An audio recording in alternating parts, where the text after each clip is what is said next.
You're listening to the Crew Book Club podcast, the show that challenges you to change your mindset through hearing about dope books. Thanks for hanging with the crew to get advice, ask questions, and gain knowledge with me, your host, Sade Hill. What up, crew? Welcome to another episode of the Crew Book Club podcast. And as always, I'm super excited to get into it. And funny thing about today, I'm recording on a Sunday, a day before the pod drops. Normally, your girl record days is on Thursday, but it's been hella good busy. Just everything. I went to Black Equity Con in Miami. Hope you saw the post and follow the weekend. Absolutely changed my life. Like, to be in an environment with so many other Black entrepreneurs, I mean, from real estate to podcasting, networking, and I just learned so much. And if you are listening to the podcast but don't follow the Instagram page, just know, babe, you are missing out. So go ahead over to the Crew Book Club on IG and follow.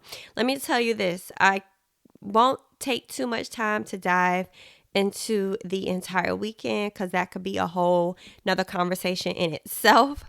But let's just say the takeaways. Whoa. My top 5 takeaways from the Black Equity Con was know your value, number 1. Number 2, be consistent. Number 3, be authentic. And number 4, people don't just invest in ideas, they invest in you. Number 5, develop a victory mindset. These are all the things I've been telling y'all, but to hear other multi-millionaires say it and to be in the atmosphere with people who are just as motivated to get to that point, it's all about environment. So being a part of the crew, that's what it's about. What you listen to, who you talk to, who you vent to, who you build with, who your team is. Surrounding yourself with people like that is amazing. And another big thing that I learned, it's a difference when you go to a networking event and when you network with people and when you really connect with people. And out of that weekend, there was one particular woman that I really connect with. Her name is Harley G. She's a podcast. I think she launches in 1 week. And the thing about podcasting is everybody don't understand. Everybody don't know how much work it takes to do this, that, and the other. Same for whatever you're doing. No one really understands the detail of your job, but they see the results. So sometimes you might have that mastermind of people of entrepreneurship that you get and talk to about the financial and dedication. But when you have someone that you're connected with in your niche, that's a whole nother story. So I highly encourage you when you go out to network, don't just network and drop names and take contacts. Really take the time to build relationships and connect with people. So yeah, it was just a bomb weekend. Check out the Instagram post. Your girl was out here striking poses. Shout out to Carla, my podcast coach. Man, to meet her in person was absolutely amazing. And it just felt so good to be in that space. And it's I'm going in the right direction. So I thank her for that. And also I met B. Simone. Why do I always, no disrespect, because I absolutely connected with her hearing her talk from the Know For Sure podcast, Megan Brooks. And you ever just meet these girls, just have an energy that I was just like, oh my gosh, yes, they're so inspiring and so authentic.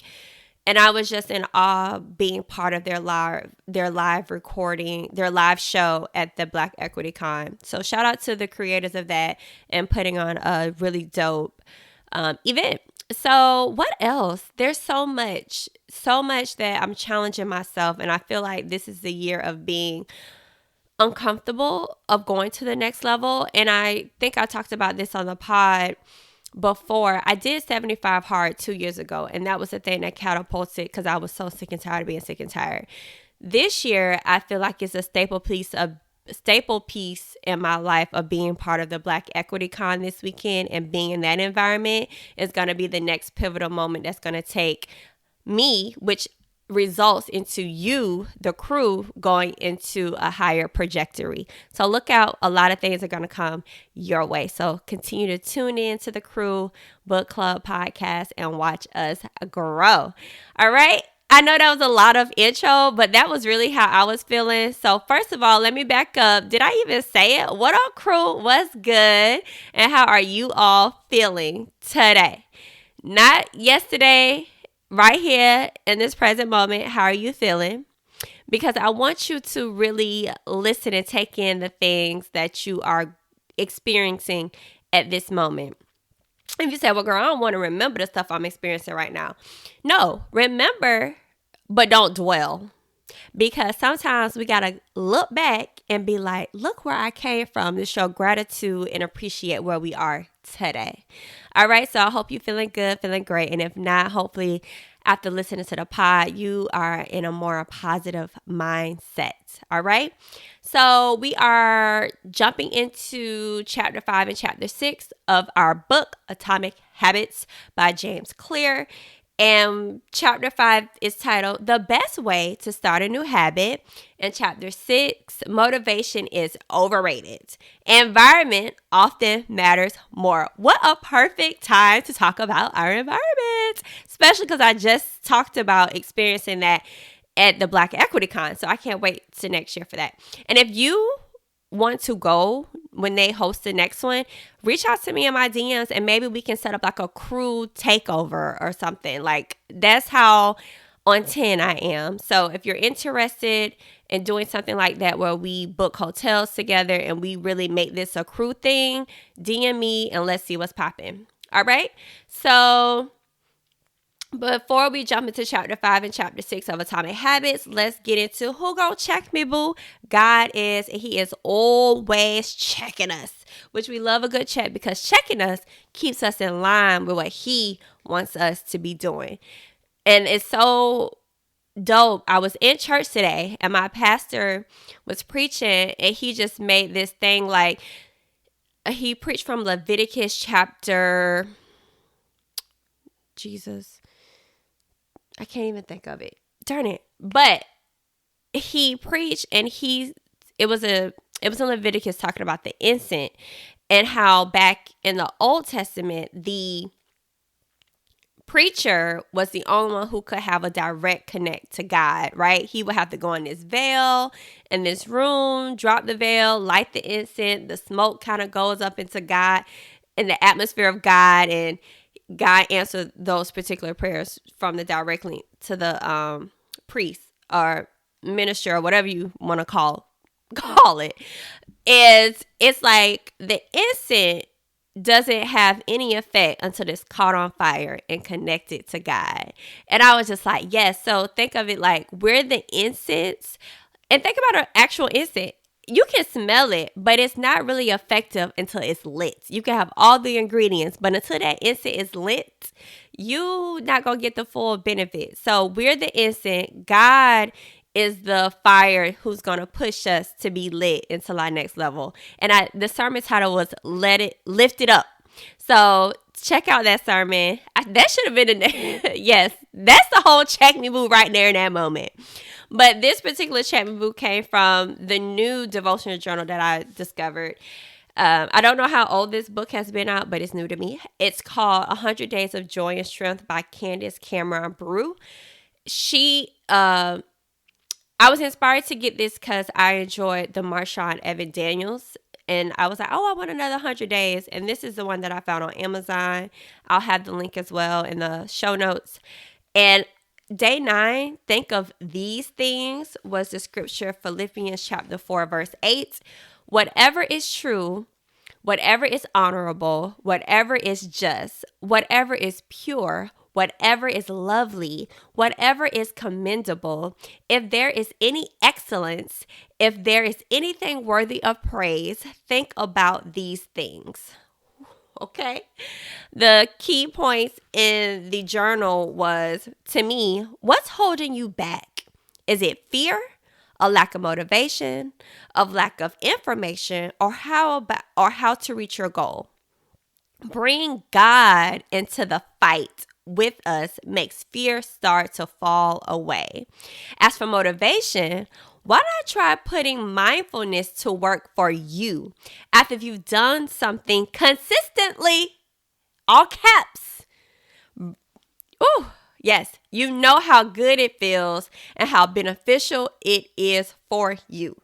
The other point, so the next time you've tempted to stay in bed instead of getting up to exercise, don't give power to your tiredness.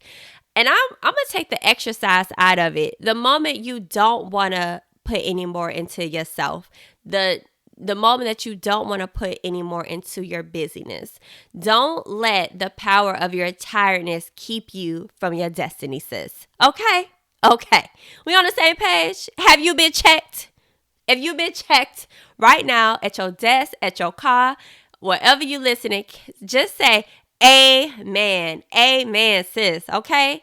So that was the Who Gon' Check Me Boo. God is. He is always checking us. We deserve a good chizek. All right? Let's get into the crew love. Crew love. I'm gonna be my own intro music, okay, to each segment. Anyway, so crew love, I did get a rating of a 5-star. I didn't get a written review, which is okay, but I appreciate the 5 stars. And you know, guys, our listening has increased to 232%. Like, that's some crew love. So I can tell you guys are enjoying this show. Continue to share with a friend because you don't want to be the only one elevating in your group. And if you are, you selfish. And if you give people the opportunity to elevate and they don't, that's okay. You did your job. All right. So let's talk about our book, Atomic Habits by James Clear. Remember, this book is on Audible. In the link, there's a show note for a 30-day trial where you can listen to the books, try it out. And if you ain't like it, unsubscribe from it and keep it P. All right? And just come back and listen to me. All right. So chapter 5, we get into the best way to start a new habit. Off rip. All right? Because we know we need to do new habits, but what's the best way to start? On page 71, it talks about this. It says, hundreds of studies have shown that implementation intentions are effective for sticking to our goals, whether it's writing down the exact time and date of when you will get it says get a flu shot or recording time for your appointment. But if you think about it, when a doctor gives you a date and a time, you put in your calendar and you show up. So the same way you do that, let's do that with our habits. Broadly speaking, the format for creating a implementation intention is when situation X arises, I will perform response Y. The punchline is clear. Listen, y'all. Listen closely to this. People who make a specific plan for when and where they will perform a new habit are more likely to follow through. All right? Many people think they lack motivation when what they really lack is clarity. Yes, once an I'm going to get this right, y'all. Once an implementation intention has been set, you don't have to wait for inspiration to strike. If you're a writer, shout out, perfect segue. Shout out to Sage Reeves. I am wearing a beautiful shirt called Writer. On it, if you're looking on YouTube, you'll see the shirt. If you go to the IG page, you'll see me wearing the shirt in the clips. But shout out to her, Sage Reeves. Absolutely love the shirt. But anyway, when you're a writer or whatever, do you write a chapter today or not? Do you meditate in the morning or at lunch? Like, think about what you want to do. And remember, it could be little things that lead up to the big things, right? So say you want to be more fit, but you don't have time to exercise for an hour. Wake up early, exercise for 10 minutes, 5 minutes, hell, a minute. I don't care. But do something instead of doing nothing at all. We always talk about this, okay? So let's talk about how to do that. So meditation. I will meditate for 1 minute at 7 a.m. in my kitchen. You said what you're going to do. You said what time you're going to do it. And you said where, right? So put that in your calendar. So let's practice that. All right. That was so good. Now, let's get into the other part of chapter 5 that was really good. Habit stacking, because maybe the other way doesn't work with you. A simple plan to overhaul your habits. So maybe trying it this way. Fogg's habit stacking formula is after current habit, I will do this. So maybe for meditation, after I pour a cup of coffee each morning, I will meditate for a minute. That way you're associating, after I do this, I'm going to do that. Reward myself with this, and then I'm going to do that. You guys, you got to find what works for you. And the thing is, like, a lot of times we try one thing and it don't work, and then we give up instead of trying other things to get to the same result. Like, there's more than one way to get to the destination. Like math, there's more than one way to get the answer 4. You might do 2 plus 2. You might do 5 minus 1. But there's other ways. So just because it didn't work that one way, don't give up, sis. Like, keep going. Keep trying. Try different formulas that better help your habit. Okay? Kind of like skincare. People think, I need to use the same skincare. If it ain't working, you can mix things up and find what works for you. Everybody is different. Okay, but we have to take what we can learn from others, see if it works for us. And if that one thing doesn't work, apply it to something else. Okay, so I really like that. The key is to tie your deserved behavior into something you already do each day. Once you have mastered this basic structure, you can begin to create larger stacks by chaining small habits together. Yes, so find out what works for you. This is another example. This is one example of habit stacking compared to the other way. When it comes to exercise, when I see a set of stairs, I would take them instead of using the elevator. Simple, right? And sometimes we make things so complicated. Stop making things complicated. All right, simplify. Finances. I'm talking to myself. When I want to buy something over $100, I will wait 24 hours before purchasing. Y'all, the new Adidas by Ivy Park, them green ones and them socks, I want the whole thing. But it's over $100. And I'm like, okay, I'm going to give myself a week.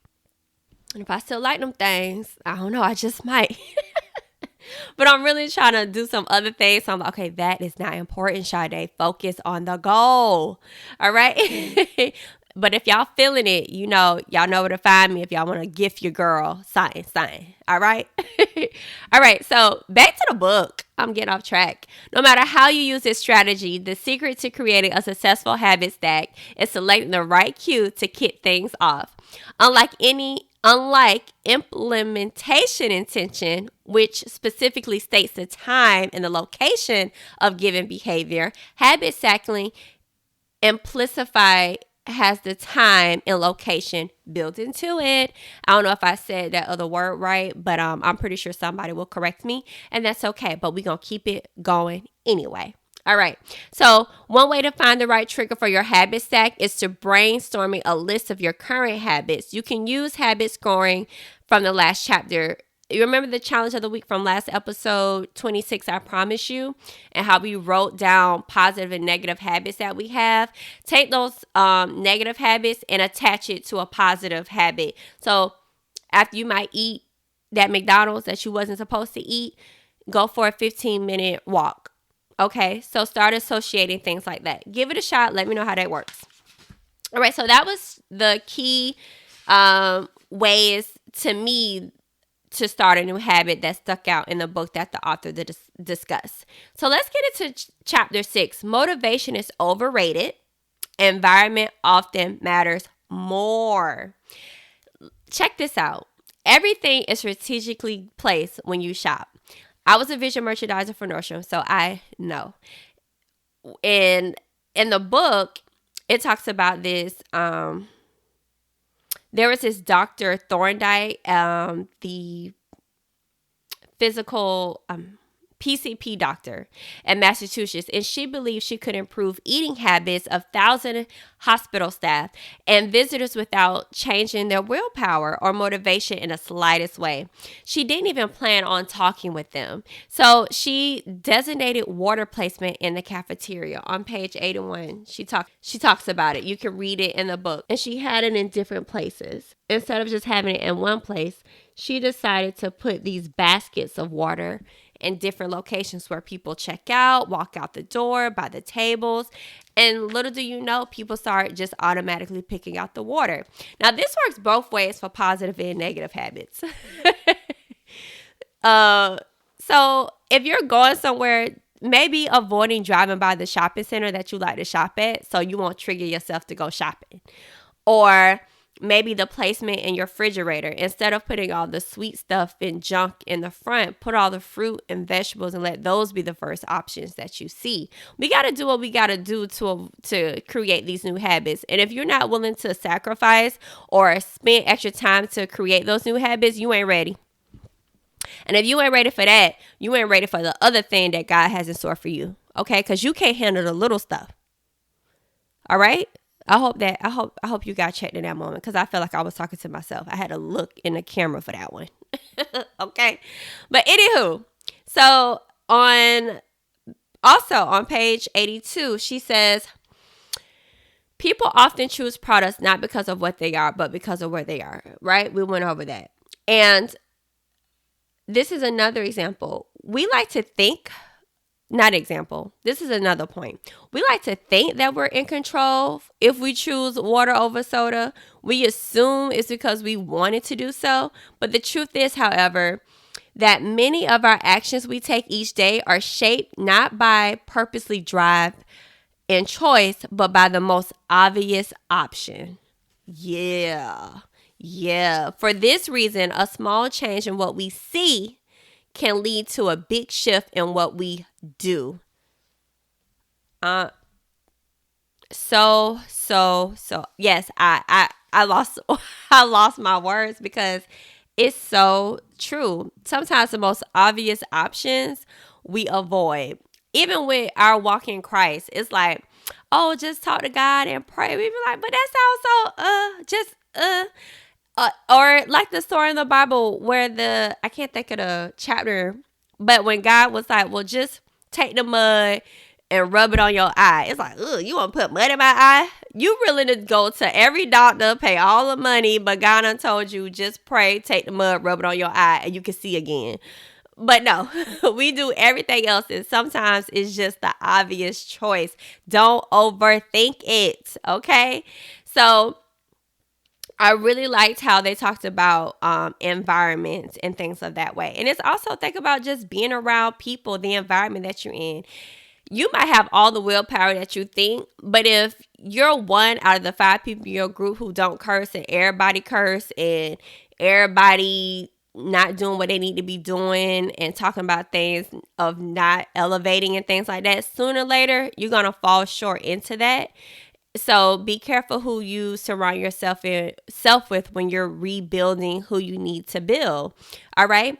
I was having this conversation and with some colleagues about success and the fear of getting so successful and then losing like certain friends and family. And, I feel like I'm going to be by myself. Trust me, God has that new group that you need to be around that's going to be there to help get you through and understand where you're at. And that's where you have to understand time blocking with certain people and certain environments. Like if you go somewhere and you're constantly pouring out your cup and nobody's pouring in your cup, you need to limit being in that space and find the people who can pour into you. Okay. So that was really good on chapter 6 about environment often matters more. Also, it talks about how to design your environment for success. If you want to make a habit a big part of your life, make the cue a big part of your environment. On page 89, it talks about that. When you can't manage to get an entirety new environment, redefine or rearrange your current one. Create a separate space for work, study, exercise, entertainment, and cooking. The mantra I find myself using is one space, one use. I will often work from my couch or at the kitchen table. I found it very difficult to stop working. If there was no clear division between the end of work time and the beginning of personal time. This is so good too from the perspective of getting stuff done at home. I know a lot of us have retreated to working at home, or even when you come home, it's like you get in the bed and turn on the TV, but you wondering why you can't sleep. Maybe you should have a TV in your house, in your bedroom to help with that. Or like for me, I may have, like I like to read, but then sometimes I might plop and I'm like, darn it, I'm going to only sit here and read. Like I have a reading chair. Like if I'm sitting on the sofa, that's for watching TV. If I'm in my bed, that's for going to sleep. So find those designated, and you're probably like, I ain't got all the rooms. But like he said, y'all, it's no excuses. I don't care if you I live with my mama in a room. Don't lay in your bed and work. That's only for sleeping. If you don't go get a small little desk and put it in a corner. This is my workplace only. This is where I do this only. There's no excuse, okay? So curate your environment and get it done, okay? Done. So I really like those, and you can really read the chapter and dive into it. Maybe you need to strategically put your workout clothes in front of you every morning by the door. But y'all, there's no excuses. There's too much information to have an excuse. Okay. So that was chapter 5 and chapter 6 of the ones that checked me. And I'm just in love with this book. You know what I'm saying? I know y'all probably like, well, you say that about every book, but this is intentional to pick books that's going to help us change our lives. Okay. And if you are not ready to change your life, continue to listen because you're going to be forced to in this environment. All right. So let's talk about BetterHelp. This is BetterHelp for you. Yes, this is BetterHelp for you. Reading this book and going to therapy. Yes, therapy is everything. And people are like, well, I don't need therapy to figure out my habits. Okay. If you don't think you got bad habits, you think you're near perfect, you need to be at therapy because none of us are perfect. None of us are perfect. And if you sit and say, well, I don't need therapy. This ain't got nothing to do with therapy, Sade. Everything to me has to do with God and self-awareness, because a lot of times if we're not even exposed, there's things that I didn't even know about myself until I went to therapy. So I highly encourage it. And that's why BetterHelp is the sponsor of this episode. And that's why I'm offering it to you. It's betterhelp.com/crewlove. That's betterhelp.com/crewlove. You get 10% off your first month. Y'all, it's not that hard. Click the link. The promo code is CrewLove. You will absolutely love it. I love it. And if you don't love it, I don't think you opened up your mind yet. But yeah, check out therapy for betterhelp.com/crewlove. Okay. That link will be in the show notes as well. So, I got to give you the challenge of the week. Yes, we love a good challenge. The challenge of the week is simple. We talked about it. Can y'all guess what it is? I'm going to give you 5, 4, 3, 2, 1. Challenge of the week is curate your space. Curate your space. Y'all, you have no choice but to change your habits. Do what you need to do. You have no choice, okay? So I don't know what your focus is, whether it's praying more. Put the devotional journal by your bed. First thing in the morning, instead of reaching for your phone, better yet, put that phone in the bathroom. So that way, the first thing you reach for on the side of your bed is your devotional journal, your Bible. Connect with God. If praying and being connected to God is your thing you want to focus on. If drinking more water is the thing you want to focus on, put a bottle of water next to your bed. So that's the first thing you see. Let me drink my bottle now. If you want to have better sleep, take the TV out of the room. Like, curate your space. Be in charge of your space. If you want to work out more, have your workout clothes laid out in front of your work clothes, but like be intentional about your space this week. So I'm challenging you to curate your space so you can change your environment. That will help cue and trigger and change your habits. Okay, so that was the challenge of the week for me. It is going to be, I haven't thought of it yet because I've been practicing all of these before I even record the episode. I practiced the water one, and it really helped me drink more water. I practiced putting my phone away, and I always keep a book by my bed. And I strategically have books placed everywhere. So in those moments, I feel like reading, I just grab whatever book is there and I read 10 pages. Easy. So for you, curate your space. All right? Let me know how that goes. So let's get into what would the crew do? Ask advice. And this was a scenario. I think it's like our third scenario. Y'all kind of get the point. I'm loving it. I'm loving it. Oh, okay, McDonald's, don't come sue me because I saw in your little tag. All right. But anyway, it says, I'm in a relationship with a guy I've been dating for 2 years. We live in separate states. He wants to move to my location, but since I've known him, he has had 3 different jobs. Whenever I visit, he pays for everything. I'm not sure what his money habits are and how to approach responsibilities if he moves in with me. What would you suggest I do? Nowadays, if you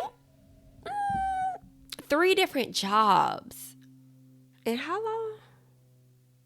2 years. See, but the past 2 years there's been COVID and things. So I don't know y'all relationship, and I don't want to fill in the blanks, but for the past 2 years, if he's consistently had one, I don't think nothing wrong with that. Like, are these elevations? Are these better opportunities? Because I would rather have somebody get a job, be working until they can get another one instead of just sit, I'm waiting for the right one. So maybe he's just looking for the right one, but he's willing to try different things. Because I get it. Like, try different things until you can get to where you need to get to or discover your niche is okay. Now, if he just quitting because he don't like it and he having issues with people and that's why he having to quit, that's a different story. Because then you're talking about character and all of those things. And you don't want to be dealing with nobody who can't handle themselves in the workplace. So it all depends. But if he's just trying to figure out where he's trying to go, cool. I ain't even mad about it. If he paying for things and he always has the money to do things, cool. But before he move in with you, it needs to be written down and signed. I don't care how much you are in love, but those responsibilities need to be made clear. And that's only coming from experience, okay? If those responsibilities are not made clear or understood or written down, outlined, whatever, then you're walking into the unknown expecting someone to do something and assuming, and what they say about assuming makes an ass out of ourselves, okay? So don't assume, have the conversation. And I feel like if you're willing to move in with me, then I need to be knowing credit scores. I need to be knowing how much you're making. And these are not invasive if you're talking about someone invading each other's spaces, okay? A lot of times we shy away from asking those hard questions about money, but we ain't talking about first date here. We're talking about 2 years in and changing your whole life to move somebody into your space. So those are the questions that I would suggest asking. And then really asking him, well, what's happening with your jobs? Like, why are you quitting? Okay. If it's an attitude, I can get along with people. Ooh, red flag for me. But if it's like, no, I'm just trying to find the right things. This is not meeting the standard of living that I want, and each job is getting better, then that's a different story. All right. So that was what would the crew do? Ask advice. Please follow up and let us know how that's going. I would love to see how that goes. All right. So before I get out of here, y'all already know I got to give you the quote of the week. Hey, the quote of the week comes from our book, Atomic Habits by James Clear. It says, you don't have to be the victim of your environment.